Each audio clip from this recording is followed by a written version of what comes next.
సంక్షోభంలో కూడా మన క్షేమం కోసం శ్రమించి సైన్యమై కదిలి మనకు సాయమందించింది. ఇది మంచి ప్రభుత్వం.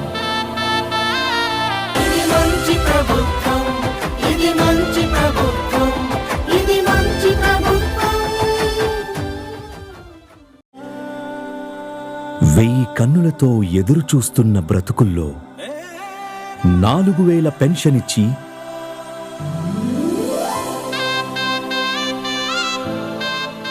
శ్రీరామ రక్ష అయింది. ఇది మంచి ప్రభుత్వం.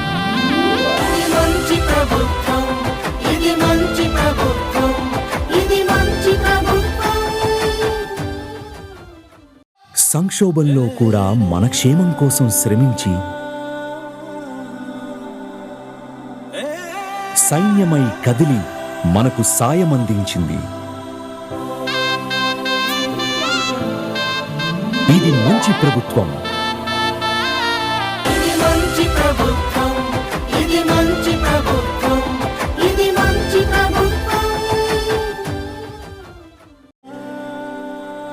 వెయ్యి కన్నులతో ఎదురు చూస్తున్న బ్రతుకుల్లో 4000 పెన్షన్ ఇచ్చి